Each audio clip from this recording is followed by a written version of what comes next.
दोस्तों, हम सब ने कई बार फटी जेब से अमीरी तक पहुंचने की कहानियां सुनी हैं, लेकिन क्या कभी आपने सुना है कि कोई इंसान अरबों खरबों की दौलत से अचानक कंगाली की कगार पर पहुंच जाए? अनिल अंबानी को आप जानते ही होंगे। आप ये भी जानते ही होंगे कि हाल ही में ईडी ने बैंक धोखाधड़ी के एक मामले में 1,452 करोड़ रुपए की उनकी संपत्ति जब्त कर ली है। एक जमाने में वे अरबों खरबों के व्यवसायी और उद्योग के शिखर पर थे, लेकिन आज उनके कुछ कंपनियों पर वित्तीय संकट और जांच भी चल रही है। आज हम जानेंगे आखिर वो कौन सी गलतियां थीं जिन्होंने उनके साम्राज्य को ऊपर से नीचे पटका। हम आपको पूरी कहानी सुनाएंगे, लेकिन उससे पहले यदि आपको यह वीडियो पसंद आया हो तो लाइक कीजिए और कमेंट बॉक्स में लिखिए, क्या अनिल अंबानी फिर कभी भारतीय उद्योग जगत में मजबूती से खड़े हो पाएंगे? तो आइए अब हम आपको अनिल अंबानी की पूरी कहानी सुनाते हैं। भारत के आर्थिक इतिहास में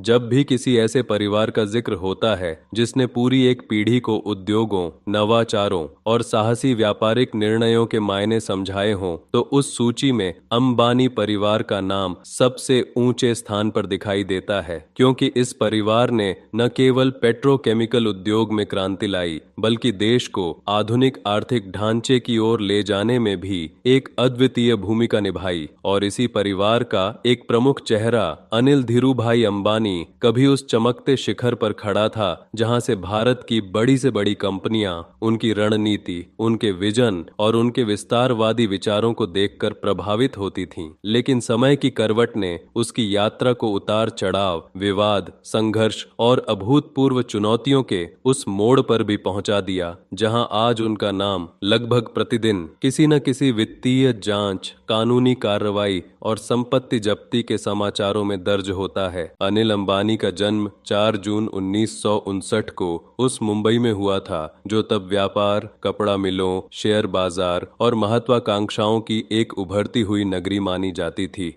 और जहां उनके पिता धीरूभाई अंबानी, जो एक साधारण कपड़ा व्यापारी से भारत के सबसे प्रभावशाली औद्योगिक सम्राटों में बदल गए, अपने अथक परिश्रम और अभूतपूर्व व्यावसायिक दृष्टि के माध्यम से एक ऐसे साम्राज्य को आकार दे रहे थे जिसकी चमक आने वाले दशकों तक भारतीय उद्योग जगत को दिशा देने वाली थी। इसी वातावरण में पले बड़े अनिल ने बचपन से ही उस अनुशासन, जीवटता और सोच को देखा जिसे अपनाकर धीरूभाई ने अपना नाम अनगिनत भारतीयों की उम्मीदों के साथ जोड़ दिया था। और शायद इसी कारण अनिल की शिक्षा, व्यक्तित्व और वैश्विक एक्सपोजर के साथ उनके अंदर वह विश्वास पैदा हुआ कि वे भी एक दिन अपने पिता की तरह व्यवसाय के आकाश में उड़ान भरने में सक्षम होंगे। उनकी प्रारंभिक पढ़ाई मुंबई के केसी कॉलेज में हुई और उसके बाद वे अमेरिका स्थित वॉर्टन स्कूल पहुंचे, जहां उन्होंने न केवल प्रबंधन की पढ़ाई की बल्कि वैश्विक बिजनेस मॉडलों, वित्तीय संरचनाओं और कॉरपोरेट रणनीतियों की उन जटिलताओं को समझा जो आगे चलकर उनके व्यापारिक निर्णयों की रीढ़ बनने वाली थी। और इसी शिक्षा ने उनके भीतर वह आत्मविश्वास भरा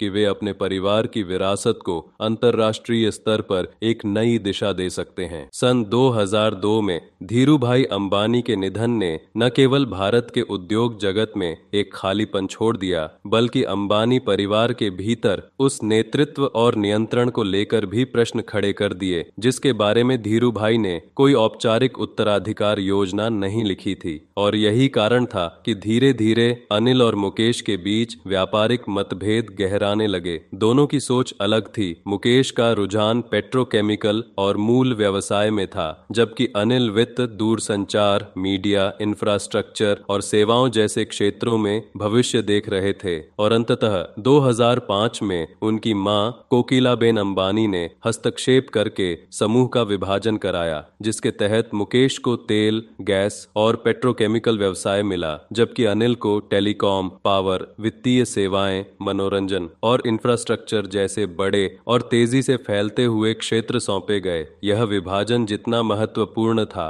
उतना ही जोखिम भरा भी, क्योंकि अनिल को मिले क्षेत्रों में उच्च निवेश, तेज प्रतिस्पर्धा और कर्ज आधारित विकास की अनिवार्य चुनौतियां शामिल थीं, जिनके भविष्य का अनुमान लगाना उतना आसान नहीं था। विभाजन के बाद के वर्षों में अनिल अंबानी ने अपने रिलायंस ग्रुप को जिस गति से विस्तार दिया, वह भारतीय कॉरपोरेट इतिहास में एक तेज और व्यापक वृद्धि का उदाहरण माना गया, क्योंकि उन्होंने पावर सेक्टर में रिलायंस पावर के विशाल प्रोजेक्ट्स शुरू किए, जिनमें बड़े थर्मल प्लांट से लेकर हाइड्रो और गैस आधारित परियोजनाएं शामिल थीं। इसी प्रकार रिलायंस इंफ्रास्ट्रक्चर के माध्यम से हाईवे, ब्रिज, एयरपोर्ट और शहरी विकास योजनाओं में उनकी कंपनियों की मौजूदगी तेजी से फैलने लगी। वित्तीय सेवाओं में रिलायंस कैपिटल ने एसेट मैनेजमेंट, बीमा, होम फाइनेंस और कमर्शियल फाइनेंस को एक विशाल नेटवर्क के रूप में विकसित किया, और मनोरंजन व्यवसाय में उन्होंने एड लैब्स फिल्म्स को खरीदकर रिलायंस मीडिया वर्क्स बनाया, जिसकी वजह से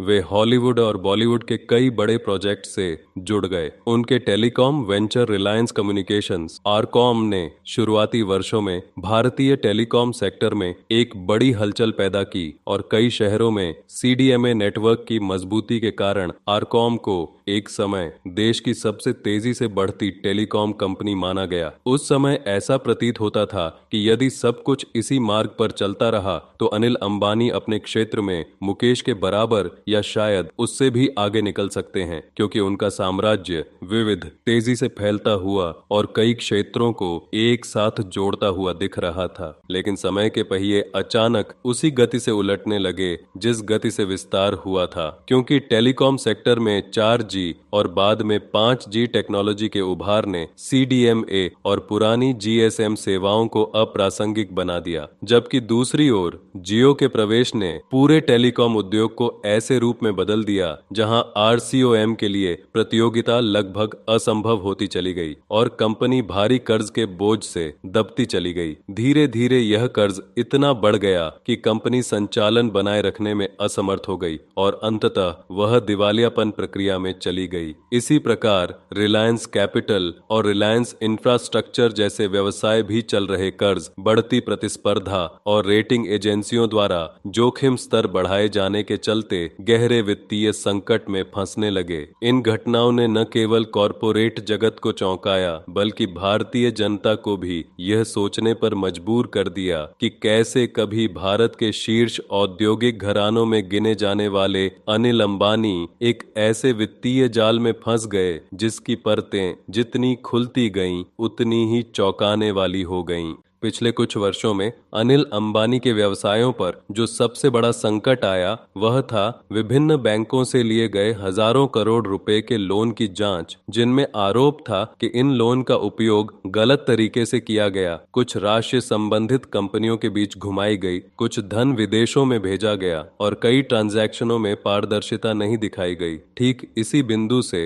एनफोर्समेंट डायरेक्टोरेट ईडी की जांच शुरू हुई और समय के साथ उसने कई बड़े कदम उठाए। हाल ही में 2025 की कार्रवाई में एनफोर्समेंट डायरेक्टोरेट यानी ईडी ने अनिल अंबानी ग्रुप से जुड़ी करीब 30 बिलियन रुपए से ज्यादा की संपत्तियां अटैच कर दी हैं। इन संपत्तियों में मुंबई, दिल्ली और चेन्नई जैसे शहरों की जमीनें और प्रॉपर्टीज शामिल हैं। यह कदम वित्तीय अनियमितताओं से जुड़ी जांच का हिस्सा है। इसके अलावा ईडी ने 132 एकड़ की एक और बड़ी जमीन को भी अटैच किया है। इस संपत्ति की वैल्यू हजारों करोड़ रुपए के आसपास बताई जाती है। एजेंसी का कहना है कि जांच पूरी होने तक संपत्तियों को सुरक्षित रखना जरूरी है। उधर सेंट्रल ब्यूरो ऑफ इन्वेस्टिगेशन यानी CBI ने भी अनिल अंबानी और उनकी कंपनी के खिलाफ एक आपराधिक मामला दर्ज किया है। आरोप यह है कि कंपनी ने बैंक से लिए गए बड़े लोन का गलत उपयोग किया और फंड का सही हिसाब नहीं दिया गया। इस बीच अदालत में भी अनिल अंबानी को राहत नहीं मिली। उनकी वह याचिका खारिज कर दी गई जिसमें उन्होंने SBI द्वारा उनके लोन अकाउंट को संदिग्ध श्रेणी में रखने के फैसले को चुनौती दी थी। इस कार्रवाई ने यह स्पष्ट कर दिया कि जांच केवल एक सीमित दायरे में नहीं, बल्कि पूरे समूह की वित्तीय संरचना को खंगालते हुए आगे बढ़ रही है